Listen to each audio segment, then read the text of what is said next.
Boa tarde, receba a nossa saudação no início de mais um programa Esperança do Porvir. E eu quero convidar você para orarmos a Deus e logo após estaremos fazendo um comentário antes da leitura da Palavra de Deus. Oremos.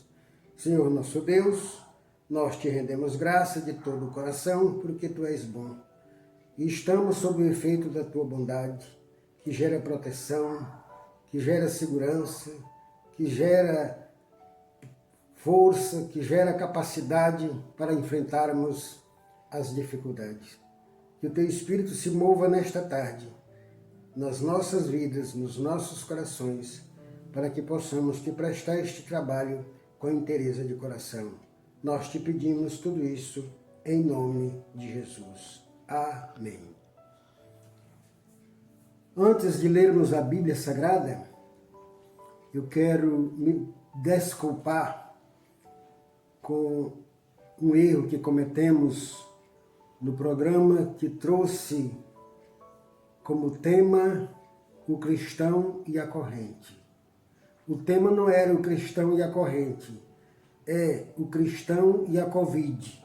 Nós nos atrapalhamos aqui e acabou saindo o cristão e a corrente. E estava sem sentido, mas agora nós fizemos a correção e você vai acessar o vídeo e vai ver que o tema é o cristão e a corrente. Amém. Obrigado. Nós queremos ler um versículo na Palavra de Deus, capítulo 22 de São Mateus, no versículo 29, onde lemos: Respondeu-lhe Jesus: Errais não conhecendo as Escrituras e nem o poder de Deus. Vou repetir a leitura do versículo. Errais não conhecendo as Escrituras e nem o poder de Deus. Alguém já disse que a liberdade é uma das maiores riquezas que graciosamente Deus criou para o homem. A liberdade é uma das maiores riquezas que Deus criou e ofereceu ao homem. Existe liberdade e existe liberdade. O que eu estou dizendo? Que existe a liberdade segundo o mundo e existe a liberdade segundo Deus. A liberdade segundo o mundo é o direito de o homem fazer o que quer e o que gosta, esteja certo ou esteja errado. Essa é a liberdade segundo o mundo. E nós acreditamos que esta é a liberdade que a Bíblia denomina como libertinagem. Essa liberdade, repito, é denominada pela Bíblia Sagrada como libertinagem. Libertinagem é quando alguém usa seus direitos desrespeitando os direitos alheios. Essa é a liberdade segundo o mundo. Mas a liberdade segundo Deus é a capacidade de fazer as coisas certas.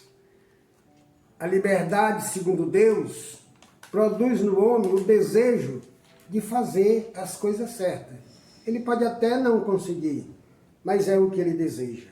O apóstolo Paulo passou por essa experiência quando disse: o bem que eu quero não faço, mas o mal que eu não quero, isto faço. E esta liberdade, segundo Deus, é denominada de verdadeira liberdade. Por que verdadeira liberdade? Porque ela é filha da verdade. O Senhor Jesus Cristo diz no capítulo 8 de João, no versículo 32, que conhecereis a verdade e a verdade vos libertará. Está vendo como a liberdade, segundo Deus, é filha da verdade? E Jesus, por ser Ele a verdade em pessoa, é quem instalou em nós essa liberdade e é quem administra. E assim ele nos torna verdadeiramente livre.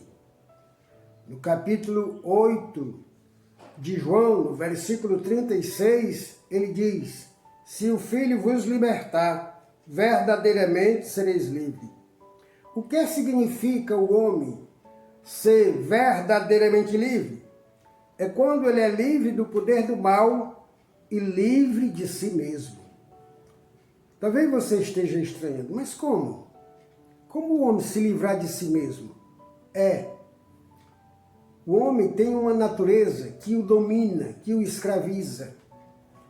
E o exemplo disso está nos filhos de Israel. Os filhos de Israel foram libertos do poder de Faraó, mas não foram libertos da sua natureza. Por isso, eles aprontaram tanto que Deus colocou em castigo por 40 anos no deserto. Imagine a gravidade do que esse povo fizeram. Para Deus que é amor, colocá-los de castigo por 40 anos, indo e vindo. Então, meus queridos, nós precisamos ser libertos do poder do mal e da nossa natureza terrena. Pois bem, quem vive na liberdade segundo Deus, zela pelos direitos alheios, como zela pelos próprios direitos. Ele não quer viver uma situação, ainda que boa, quando o seu semelhante, o que está ao seu lado, vive o contrário. Isto é o efeito que causa em nós a liberdade segundo Deus. Mas vamos aprender como chegar a esta liberdade. Vamos aprender como chegar a essa liberdade. E eu posso lhe dizer, é através das Escrituras. Vejamos, o texto que nós lemos, no capítulo 22 de Mateus, no versículo 29, Jesus Cristo diz: errais não conhecendo as Escrituras, nem o poder de Deus. O Senhor Jesus Cristo está se dirigindo àqueles que não leem, porque conhecer as Escrituras precisa ler. E para quem lê, ele declara os bem-aventurados. Capítulo 1 de Apocalipse, no versículo 3, ele diz: bem-aventurados os que leem e os que ouvem as palavras desta profecia e guardam as coisas nela escritas. Pois foi o próprio Jesus quem disse em João capítulo 5, versículo 39, examinai as Escrituras, porque julgais ter nela a vida eterna, e são elas que de mim testificam. Para o homem conhecer a verdade que liberta, ele precisa ler e precisa ouvir para chegar à verdade que liberta. É claro que muita gente está lendo, está ouvindo, mas não acessaram ainda a essa verdade. Por quê? Porque eles se baseiam apenas na história, nas informações que a leitura da Bíblia dá. Porque a verdade que liberta não é fruto da interpretação humana da história que se lê. Só se conhece a verdade que liberta pela revelação divina, que é o instrumento que Deus usa para se comunicar com o ser humano. A revelação. Vamos ver como isso funciona, como isto acontece. No capítulo 10 de Romanos, no versículo 8, o apóstolo escreve dizendo: a palavra está perto de ti, a palavra está na tua boca, a palavra está no teu coração. Pois bem, A palavra perto de mim ou de você é apenas história, é apenas letra, é apenas livro. A palavra na sua boca ou na minha é apenas força de expressão. Até aí, ela só produz informação. Mas no capítulo 6 de João, no versículo 63, Jesus Cristo disse: a palavra que vos tenho falado é espírito e vida. Esta palavra, ela passa a ser espírito e vida quando ela chega no coração.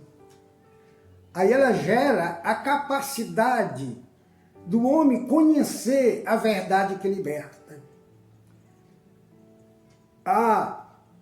Essa capacidade não apenas leva o homem a conhecer a verdade que liberta, mas ilumina o homem da cabeça aos pés. E ele entende a linguagem divina, o idioma espiritual. Ele não interpreta porque ele é revelado por Deus. Então eu quero lhe perguntar, como é que você está lendo a Bíblia? Você ora antes de ler ou só lê como lê qualquer outro livro? Não faça assim não. Você está lendo a palavra de Deus. Então antes de você ler, se consagre. E eu posso até dizer, lave as suas mãos, se purifique e venha ao encontro desta palavra. Leia, ouça, entenda. Porque o Espírito Santo, com certeza, é Ele que escreve esta palavra na nossa mente. É Ele que implanta ela no nosso coração. No capítulo 10 de Hebreus, no versículo 16, Jesus Cristo, usando o apóstolo, diz que o Senhor celebrou conosco uma aliança que produz em nós, nos nossos corações, as suas leis e escreve na nossa mente as suas leis. Então o que é que ele faz? Enche o nosso coração com suas leis, que é a sua palavra, e escreve na nossa mente. E aí nós viveremos no efeito desse produto que é a palavra de Deus. E esse efeito nos ilumina, esse efeito nos capacita a fazer aquilo que é certo. Que o Senhor nos abençoe, nos guarde e nos proteja. Amém.